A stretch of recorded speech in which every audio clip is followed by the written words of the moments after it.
prospects of a particular cluster from this sort of social map. After cross-checking, we can have record data that which are the common or most severe opportunities and challenges, threats and potentials of that particular cluster. So in the screen, you can see a social map here.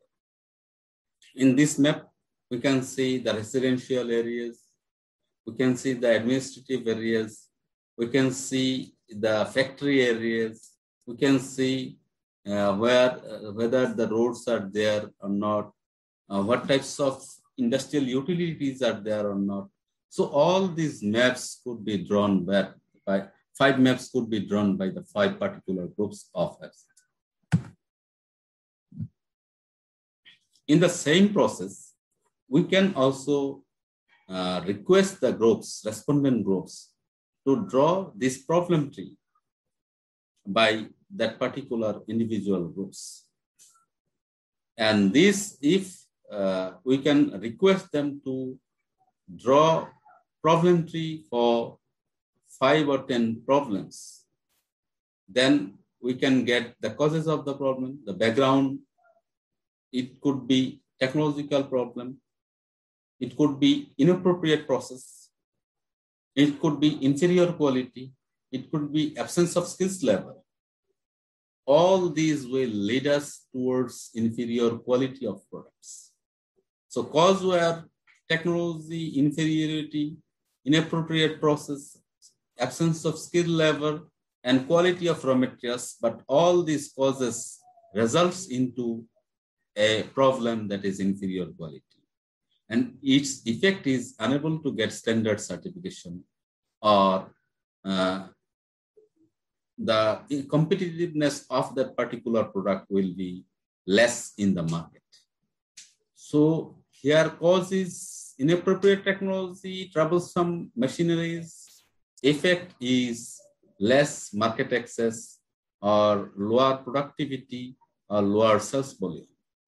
So if this sort of problem trees could be drawn for a particular cluster, then we can easily identify the current challenges of that particular location or particular cluster.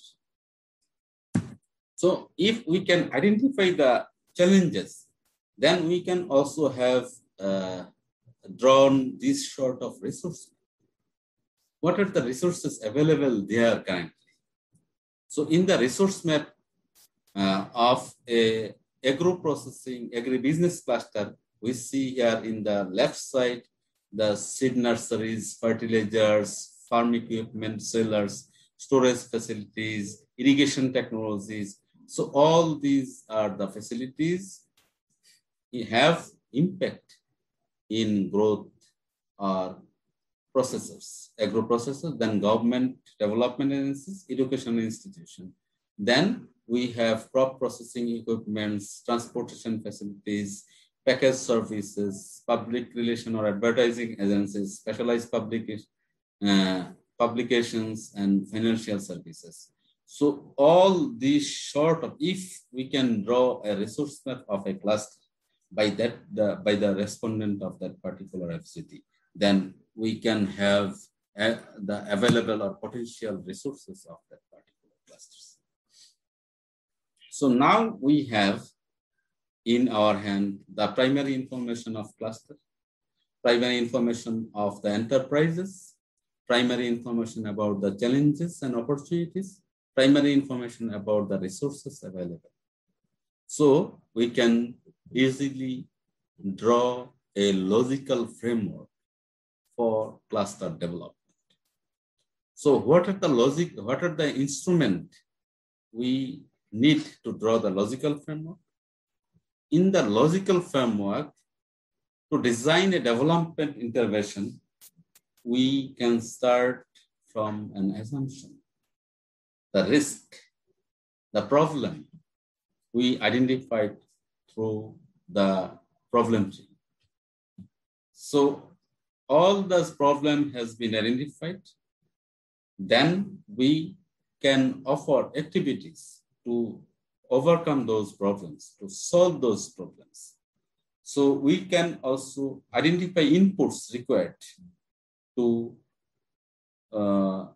solve this problem. So if we can assume the assumption, we can input the problems, we can identify the inputs requirement, we can design intervention or activity. Then obviously we can again have assumption about the output, what could be the potential output of any development intervention in that particular clusters. Then what are the indicators? How we can come to know whether this problem has been solved or not. These verifiable indicators has to be identified.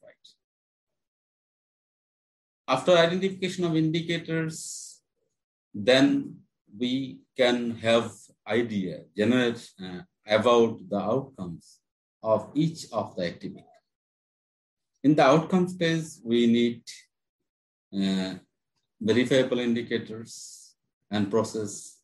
And finally, we can have impact of each and every activities. So result, level, objective, verifiable indicators, means of verification, assumptions, activity, output, outcome, and impact. If we can have this logical framework for each of the problem has been identified in the particular cluster, and we can offer the inputs required to overcome those problems and design this sort of logical framework for each of the activity, then obviously we can have a set of development intervention of that particular cluster.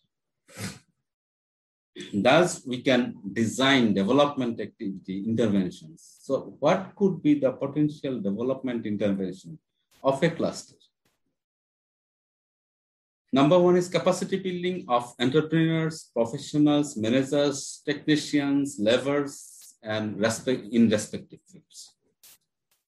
So in the cluster development process, number one activity could be, intervention could be capacity building of the stakeholders.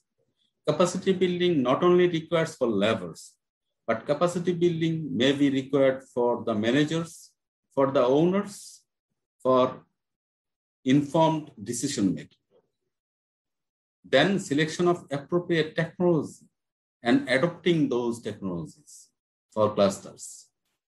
Improving product design, development, variety, and value addition percentage could be another interventions. Achievement of standard certification from local or international bodies would be a very significant intervention in a cluster for development. Implementation of appropriate production system, management system, or productivity improvement system would be significant development intervention for cluster development.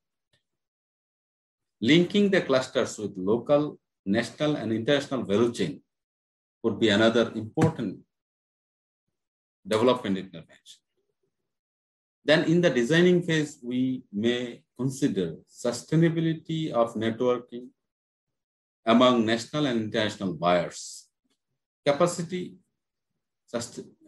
building to export market, positioning according to the requirement of the target market. Because each product requires separate types of standard certification in separate market. For example, for any sort of product in Bangladesh, we require BSTI certification. But for electrical products in European market, they require CE mark. In US, it is UL. In India, it is ISI. So different market requires different certification for a product. So achieving